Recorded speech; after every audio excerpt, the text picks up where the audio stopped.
One more cliffhanger for the road, right, folks? I saw an opportunity and I didn't think I'd be able to save the game, but I couldn't resist.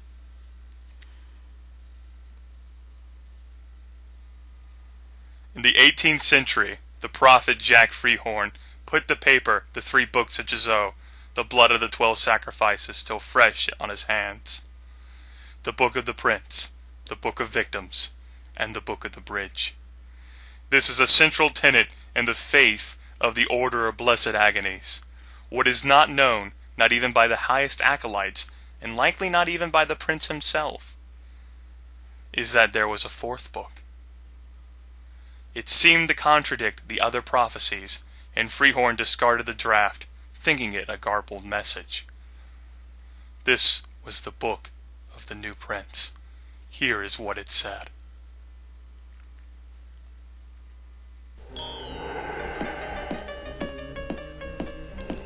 Kavanaugh, understandably doing 1. On the day of the bridge, the prince returned to the court of the king, and bowed low before the presence. And the king was greatly wrathful, and he said to the prince, Why have you returned, O prince, you who would betray his king, who would defy his own flesh?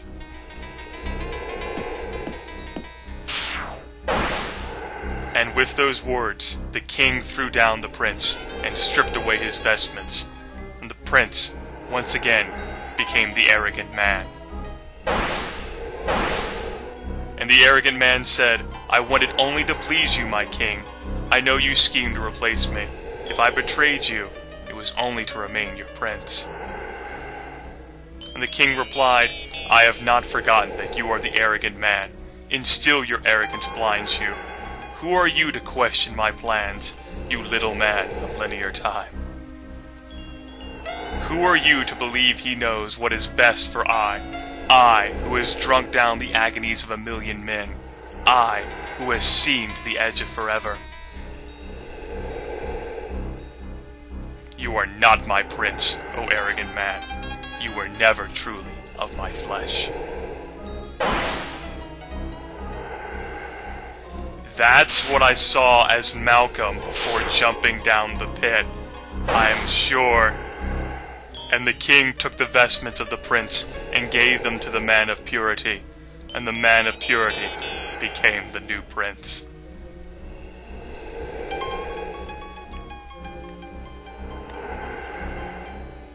And the arrogant man wept aloud, Why have you betrayed me, my king? What have I done that I should earn this wrath? Came the reply, Long ago you were offered the chance to fulfill the role of the bridge. As a being of both magic and technology, you could have proven your commitment to your king. You could have chosen your successor. But in your arrogance, you resisted and created the child to become the bridge in your stead. And after you learned the true purpose of the bridge, you had the audacity to subvert my will.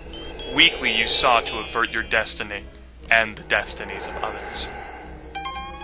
But rejoice, arrogant man, for I provided another opportunity to fight your fate. Simply defeat your successor and return to my side. The new prince faced the arrogant man.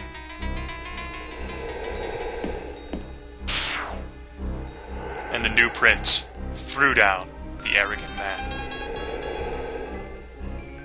Looks like we've got some final control here, folks. Well, let's go ahead and make that save game anyway. My king. Protect him always. It hurts. Common theme here. So it appears that Theodore de Cobb's become the vessel through which John Defoe's wrath been exuded. The final Trilby clone, who becomes imprisoned there by the wrath of Chzo and stays there until Malcolm uses Jack Freehorn's blade on him and transfers his life force into the Trilby from Trilby's notes. It hurts. The guide. It hurts. Take his place. It hurts. The arrogant man.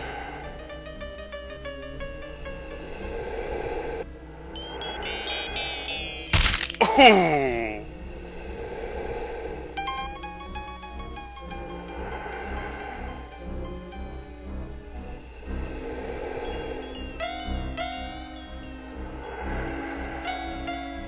So that's what that fucking thing looks like.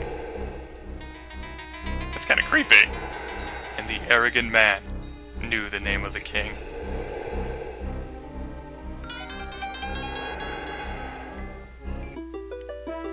Looks like that's the show.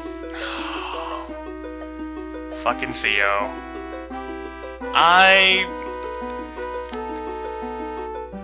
Really?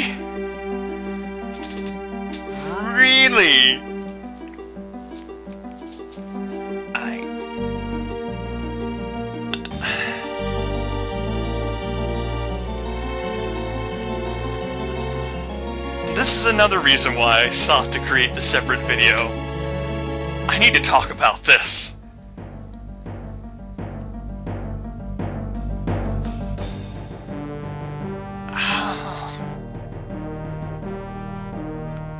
Now, I know that was an extended different ending.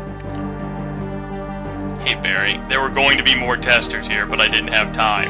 Maybe you should have made time. I'm just saying, Yahtzee, just saying. He didn't have time. Did he need to make this?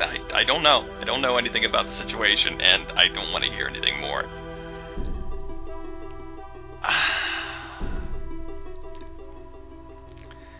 But I presume there are some differences. Now, see, whenever I came into playing this game, I knew that of the 4 games from, I've tried to escape learning as much knowledge about the series as I possibly could.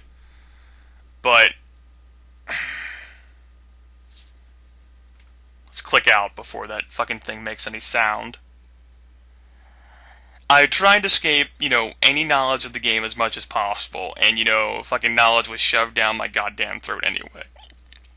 Now, of the entire series, 6 Days of Sacrifice, the final game of the series, was the one which people claimed was the most disappointing. Like it had done a poor job of tying all the knots together, and the story could have gone a lot better.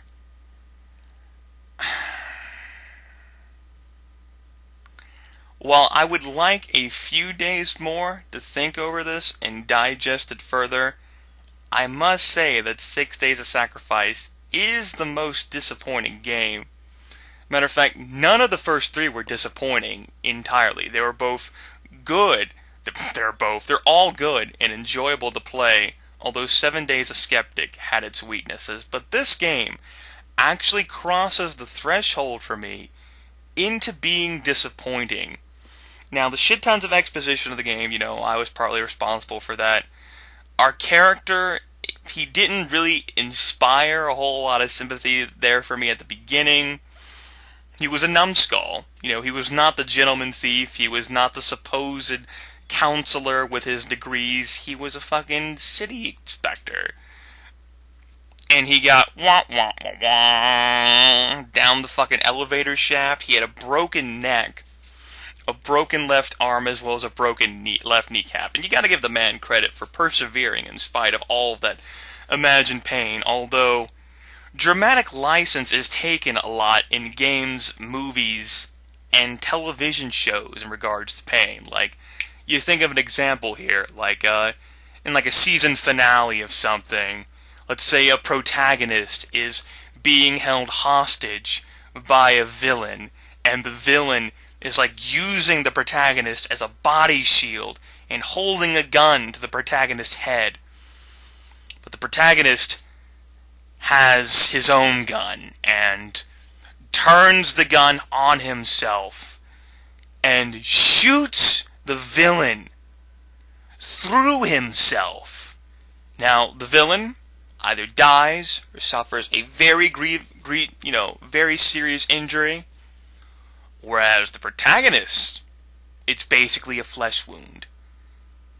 So the person behind you suffers more severe harm than dramatic license like that. You say, oh, but you have nothing. You have nothing. You're absorbing the shock wave of that blast. Don't fucking whatever. So that's an example of that. So credit must be given to Theo there. The characters, though, fundamentally uninteresting. Canning ended up being a more sympathetic character in how he would absolutely flay Theo with his knowledge. I mean, Angela and Samantha there in this game talked about fucking pursuing logic. Canning, in his own fucking warped sense, was the most intelligent motherfucker in the game. Well, I'm not gonna fucking dismiss the wrath of Chzo, but yeah. The puzzles there, okay, they were reasonable. Just that first major thing, Trilby clones, belittling the primary antagonist, the protagonist, in 2 of the 4 games, he who ends up making 5 Days a Stranger. I mean, I call this the Trilby Quadrilogy for a reason. He ends up being a unique character. Well, I can't exactly say he's fucking like sympathetic. You know, he's a gentleman thief or whatever. He's not like the best, cookie cutter ideal character for everything forever. But he's certainly a far more interesting, engaging, intelligent, and better character than Theodore is. And rather than, I don't know, like Chzo finding a way to chain his soul somehow, or the prince acting through that to somehow find a way to chain his spirit, or the Order Blessed Agonies finding a way to like chain his essence to allow him to fulfill his duty as the guide. I don't know, brainwashing a bunch of people into thinking they're Trilby and somehow convincing... Okay, that one. But I just think there's a much better idea than cloning Trilbys and turning them into, like, the fucking red shirts in a Star Trek show. It's disappointing. Samantha certainly wasn't an interesting character. Janine, I don't even know where to begin. Goes from being frustrating and annoying to deal with to, oh my god. I understand the purposes of love scenes in literature and other forms of art and media. I approve of them if they serve well, as in they open a window to what the characters are feeling and experiencing. If they actually mean something and are worthwhile to the plot and story, then by all means, I'm okay with that. I have no problem with it.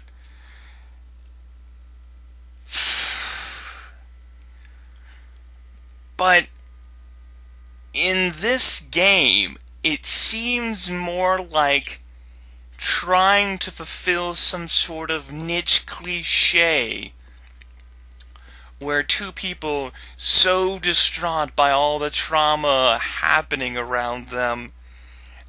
And there's that, and there's the fact that our protagonist has a broken neck, a broken, left arm, left elbow, and a broken left kneecap. Now, folks who are disabled engage in sexual relations. I will not dispute this. The man's entire fucking body is broken. If he does not have that brace and moves his body correctly, he fucking dies. And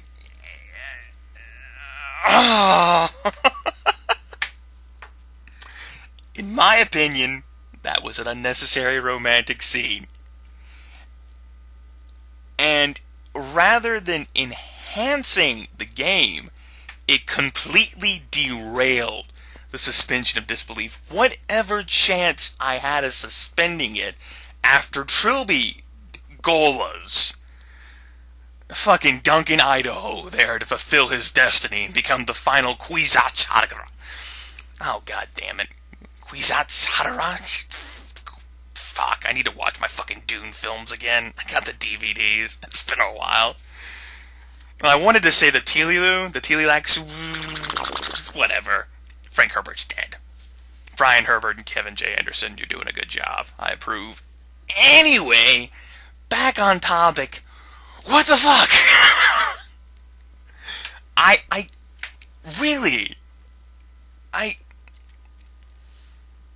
didn't make the game. And I'm sure that Yahtzee does a better job at making games than I do, but damn, I'm fucking sure I'm a better storyteller.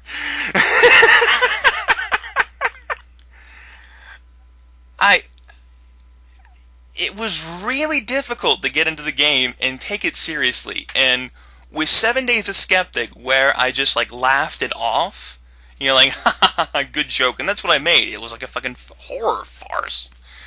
And some folks, I know Hard War UK in particular, was like, I can't really enjoy this as much because you're laughing during it the entire time. And I'm like, the game's not giving me anything to go off of. This game is even worse, but it's not so much in a funny way so much as a flummox me, render me dumb and incompetent and speechless. How the fuck do you respond to that?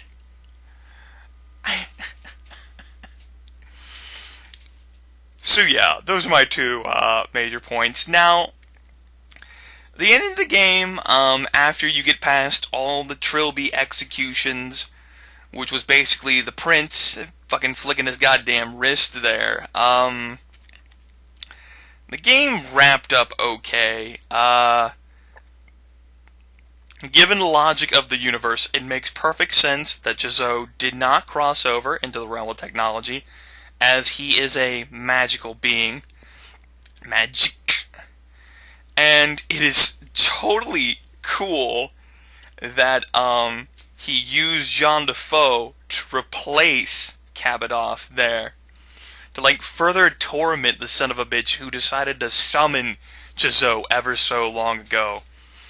Because John Defoe is certainly not going to do to the king what the former prince tried to do to the king. So that was okay. Then my mind tumbles into this whole sort of time clusterfuck, like, of which came first, the chicken or the egg. Because in order for Trilby, in Trilby's notes, to live, Malcolm took the life force out of a Trilby clone, which did not exist at the time, and put it into the Trilby and Trilby's notes. And I presume he ended up living a long, fruitful life after the fact. Another thing I do want to know is, and, you know, even fucking Dune Golas made sense in this matter. Whenever you took the blood of Trilby, after Trilby's notes, even if cloning were to be completely, you know, possible and reasonable and doable there, even if it would retain sparks of memories from the original, it should not be imbued somehow with those new memories that occurred after those cells were taken. Trilby apparently, after the Clan Bronwyn Hotel incident for years, continued to do research on Chzo. How did the Trilby clones know about that? They couldn't. Logically, unless we're bringing in the fucking whole realm of magic, the influence of Chzo into it somehow. By my standards of how my brain works, that doesn't work. Those fucking Trilby clones, Golas, doppelgangers, whatever, that... I don't know. I don't fucking know. Perhaps in a few days, let pass, I'll recover and, you know, I don't recover, but maybe change my view on the matter, and decide that this game wasn't such a... I mean, I guess it's not a waste of my time that I played it, So many folks wanted to see me play it. I was excited playing this. And that's another reason why I played Civilization 4 Ragnar earlier, and my old laptop's uploading that video. I think it finished by now. I did poorly because I wanted to play this. In part. It's a shame. But yeah, and I sat down, I was excited about playing this, and I play this, and what the fuck?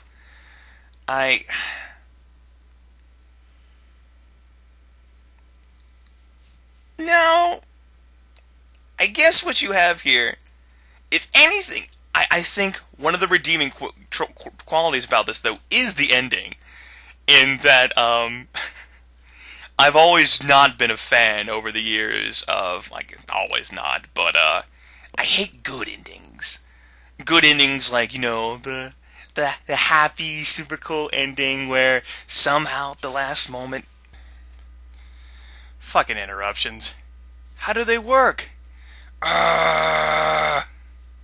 Remember, kids, if you're old enough and awake enough to be raging at video games on Sunday morning, then you are also old enough and awake enough to be enlisted to do heavy lifting on Sunday morning.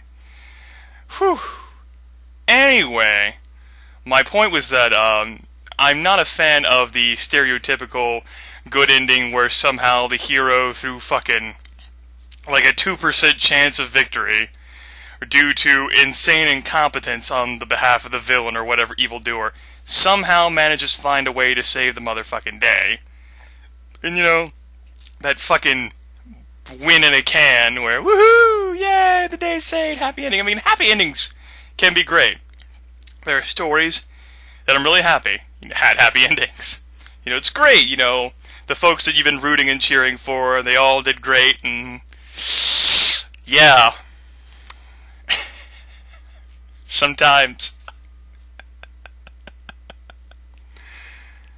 Just don't want that shit to happen. I am a villain at heart. I want the evildoers to win, especially if they've planned the best, have the best resources, you know, everything's waiting up to this moment, they fucking execute the plan. It almost never happens. And here in 6 Days of Sacrifice, it actually happened. Chzo, the pain elemental who can see past, present, and future in the realm of magic, orchestrated a series of events, basically to make Kabadov feel like utter shit. So the torture of the arrogant man continues, and as far as I understand, you know, maybe he might fall down that pit for the rest of eternity. For he is a lich, and he cannot die, so long as it's still, well, actually, I mean, that tree trunk's still there, right? So yeah, he can't die. Anyway, I get the feeling that was like a tangential rant somehow. I think that was like, yeah, I always said it was like a redeeming trait of the ending, but overall, this game was disappointing. It had its merits, the music was great, if not completely pervasive and skull-fucking. And it had a few cool elements. It did tie all the strings together, but it just... in the process of doing so, it feels like it violated its own system of rules and physics and whatever. Which series have a tendency to do anyway. That's why they end up retconning. Haven't, like, the major fucking comic books of, I don't know, DC or whatever. I think it was DC fucking did a whole retcon on every fucking buddy. So they can do everything again, forever. And superheroes have been getting more and more that's irrelevant. I played 6 Days of Sacrifice. This takes care of the Trilby Quadrilogy. Feel free to spoil now. Leave your thoughts about anything and everything that you want to. You can ask me a question, I can attempt to answer. Just don't piss me off. I'll see you later.